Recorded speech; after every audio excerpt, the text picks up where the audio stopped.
할렐루야, 존귀하신 하나님을 찬양합니다. 오늘도 기쁘고 감사한 마음으로 우리 하나님을 예배하기 원합니다. 4월 27일 목요일 아침 예배를 하나님께 올려드리겠습니다. 기도하겠습니다. 오늘도 우리와 함께 하시는 사랑의 하나님, 주님의 그 은혜에 감사를 드립니다. 주님, 예수 그리스도 하나님의 아들이신 예수님을 우리에게 보내주시니 감사합니다. 그 대속의 은혜로 우리가 새 삶을 살 수 있게 되었습니다.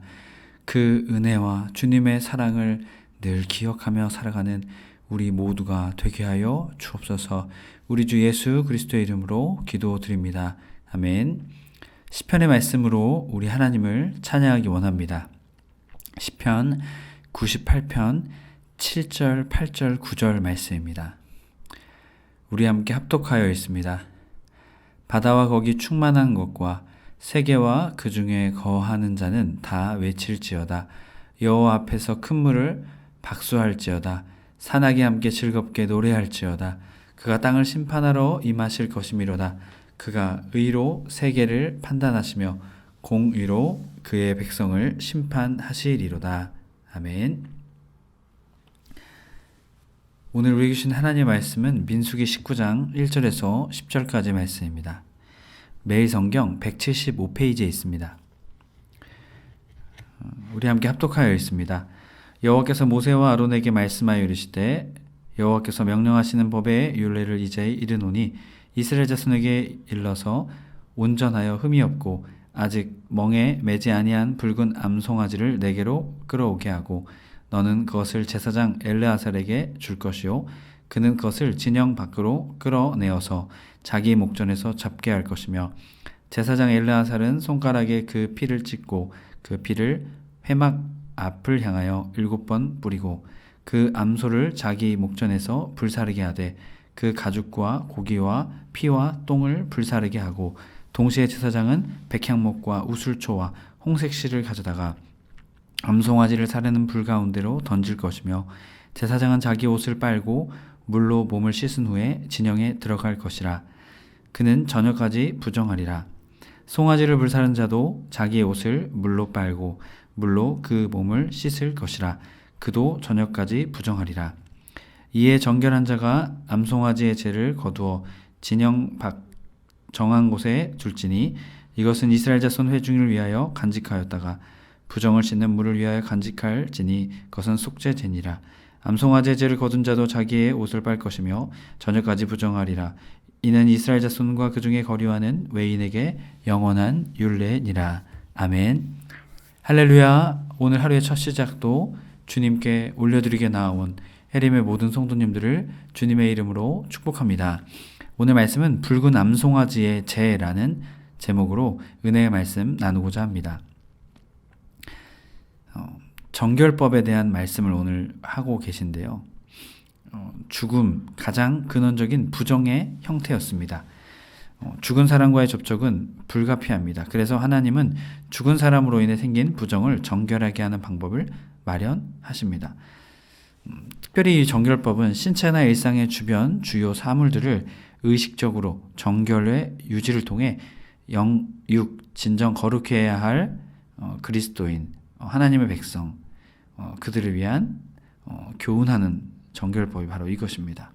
도덕법, 또 여러 가지 정결법 이렇게 여기지만 3대 법 중에 바로 이 정결법이 들어가 있습니다. 구약 율법 중에 가장 특징적인 부분이죠. 부정을 씻기 위해서 특별히 오늘은 정결용 잿물을 만드는 법을 이렇게 이야기하고 계십니다. 왜 이 이야기가 등장하고 있는 것일까요? 앞선 월요일부터 계속된 말씀, 제사장과 레위, 그들을 직무, 또한 그들이 어떻게 해야 하는지, 그들의 그들의 기업 하시며 오늘 목요일에는 정결법에 대해서 이야기하고 계십니다. 왜 정결법에 대해서 말씀하고 계실까요?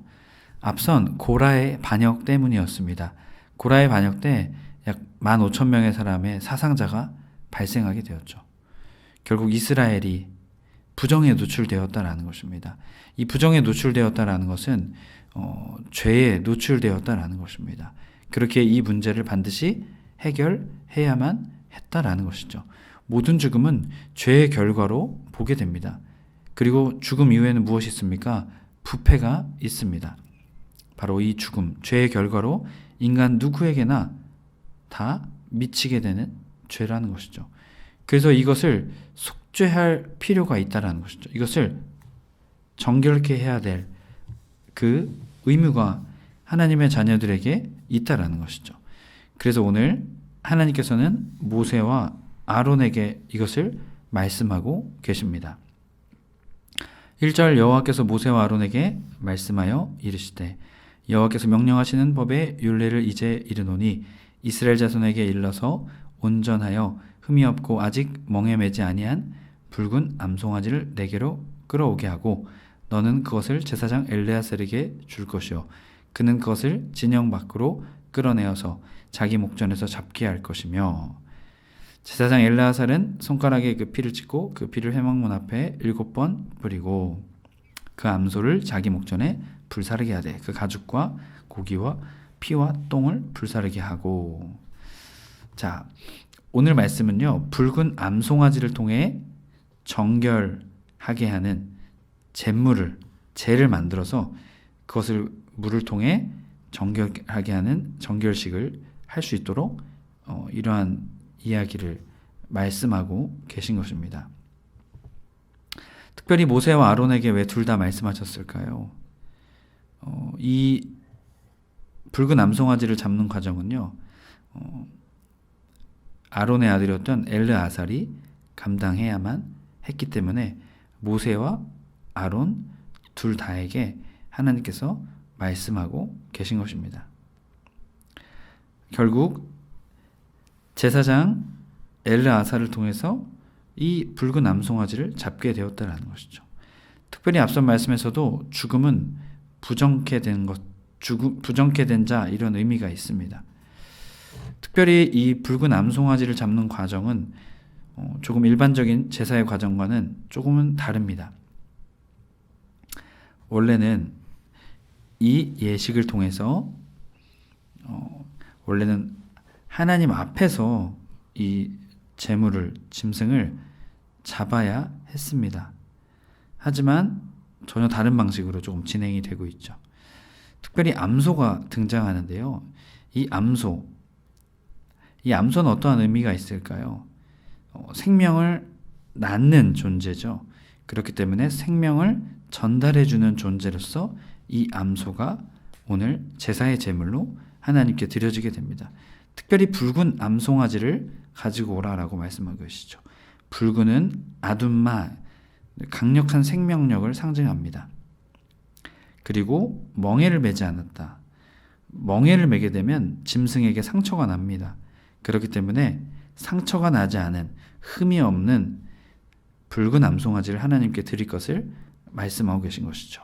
하나님께 가장 최고의 것, 최상의 것을 드려야 되기 때문입니다. 또한 이것은 비유로 노예의 상태, 그 상태로부터 속박되었다. 순결하고 무죄한 상태의 모습을 이 멍에를 매지 아니한 이 표현을 통해서 이 붉은 암소가 노예된 상태가 아닌 속박되고 무죄한 상태의 소여야함을 우리에게 말하고 있습니다. 왜 그렇습니까? 부정한 자들의 죄를 대신 짊어져야만 했기 때문입니다. 그렇기에 이것은 예수 그리스도와 연결이 되죠. 무죄하신 예수 그리스도께서 완전한 인간이자 신으로서 인류의 모든 죄를 감당하시기 위해 이 땅에 오신 주님, 바로 그 예수님의 모습과도 연결이 되게 됩니다. 자, 그래서 이 붉은 암송아지를 제사장에게 가져갑니다. 그런데 대제사장인 아론에게 데려가지 않습니다. 왜 그럴까요? 대제사장은 죽음을 가까이에서는 안 되기 때문이었죠. 그래서 그의 아들이었던 엘르아살이 이 일을 감당하게 되는 것입니다. 그리고 이 붉은 암송아지를 어디에서 잡습니까? 진영 밖으로 끌어나가서. 원래 회막에서 잡아 하나님께 드려야 되는데 진영 밖으로 끌어내라는 것이죠. 진영 밖으로 나간다라는 의미 어떤 의미가 있을까요, 여러분? 진영 밖을 나간다. 이거는 분리시키는 겁니다. 죄가 있기 때문에 분리시키는, 문둥병이 있든 뭐 어떤 질병이 있어서 진영에서 밖으로 내라, 이런 표현들이 많이 있죠. 그리고 죄가 있기 때문에 진영 밖으로 내보내라, 이런 의미도 있습니다. 그렇기 때문에 예수님 당시도 예수님을 어디에서 죽입니까? 예루살렘 성 밖 골고다에서 죽이죠. 왜 그렇습니까? 죄인이기 때문에 예루살렘 밖에서, 진영 밖에서 이렇게 구분을 했습니다.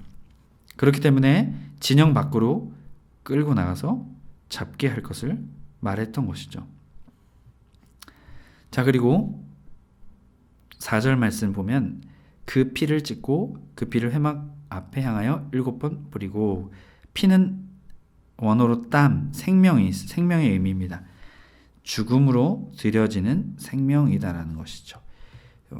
그 고라의 반역으로 인한 죽은 사람들의 만지게 되는 그 죄로 노출되었던 이스라엘 백성을 정결케 하시는 것이죠.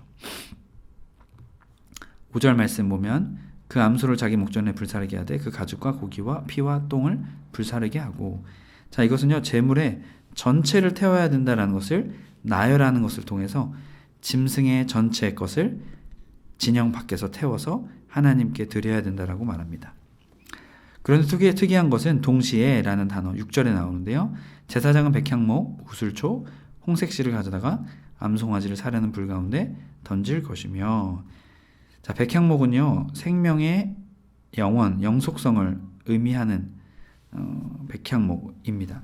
백향목은 아주 귀한 것이었는데요, 이것과는 반대로 우슬초는 값싸고 보잘것없고, 하지만 성경에서는 많은 특별한 일들에 사용되죠. 우슬초로서 문설주에 유월절 때 피를 바르는 것일 때, 또한 많은 것들에 사용되는 봅니다. 그래서 죄에 대한 정결, 이런 의미가 있습니다. 홍색실은 벌레의 알을 통해서 이 물감을 만들어지게 됩니다. 그래서 색깔이 변함이 없다라는 것이죠. 그래서 강력한 생명력을 의미하고 있습니다. 앞선 붉은 암소에서도 강력한 생명력을, 이 붉은 이 의미를 했습니다. 그래서 이 홍색실도 강력한 생명력을 말하고 있는 것이죠. 결국 죄를 정결케 함으로 생명의 연속성, 생명의 강력한 생명력을 다시금 이스라엘 백성에게 베푸시는 그런 의미가 이곳에 들어가 있습니다.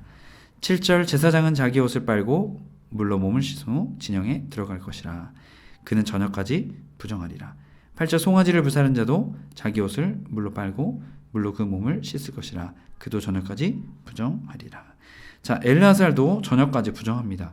그렇게 몸을 씻고 옷을 빨고 저녁까지 기다렸다가 다시 진영 안으로 들어갈 수 있었습니다.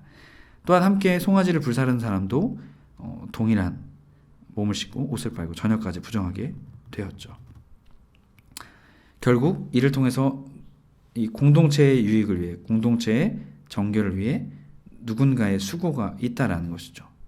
또한 9절 말씀, 정결한 다른 자가 이제는 그 암송아지의 죄를 거두어서 진영 밖 정한 곳에 둘지니 이것은 이스라엘 자손 회중을 위하여 간직하였다가 부정을 씻는 물을 위하여 간직할지니 그것은 속죄 제니라.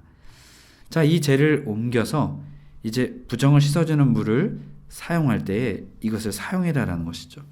10절 말씀, 암송아지 죄를 거둔 자도 자기의 옷을 빨 것이며 저녁 때까지 부정하리라.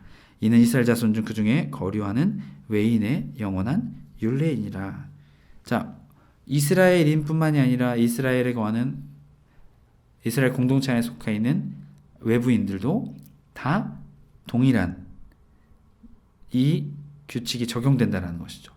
결국 하나님의 사랑, 그것은 이스라엘 공동체 안에 들어와 있는 이스라엘인뿐만이 아니라 모든 사람에게 적용되는 아주 놀라운 은혜인 것이죠. 자, 매일 성경 174페이지 2절, 6절, 9절 설명 부분 맨 아랫줄 네 번째 줄입니다.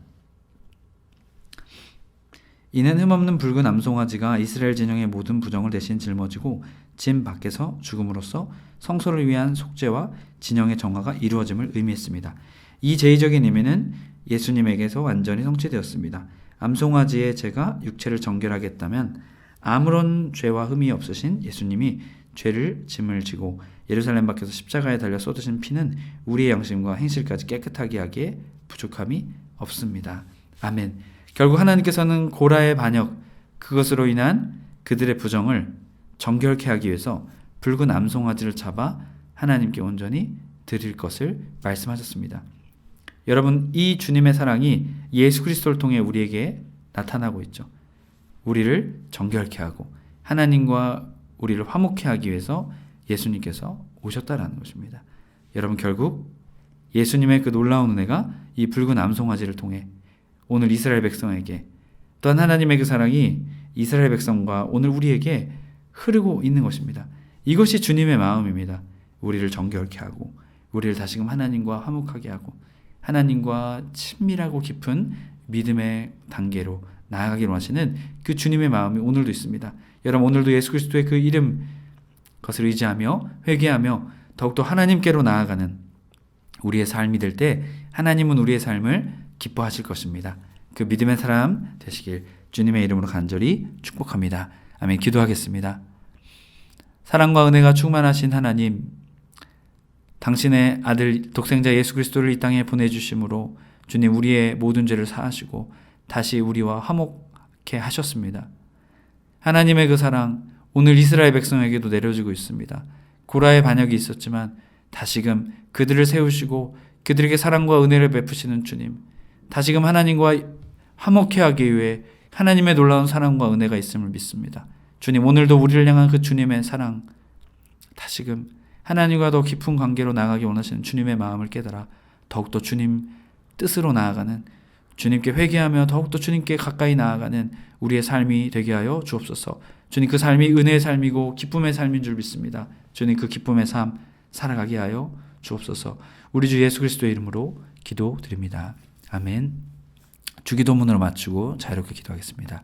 하늘에 계신 우리 아버지여, 이름이 거룩히 여김을 받으시오며 나라의 임하옵시며 뜻이 하늘에서 이룬 것 같이 땅에서도 이루어지이다. 오늘날 우리에게 일용할 양식을 주옵시고 우리가 우리에게 죄 지은 자를 사하여 준 것 같이 우리의 죄를 사하여 주옵시고 우리를 시험에 들게 하지 마옵시고 다만 악에서 구하옵소서. 나라와 권세와 영광이 아버지께 영원히 있사옵나이다. 아멘.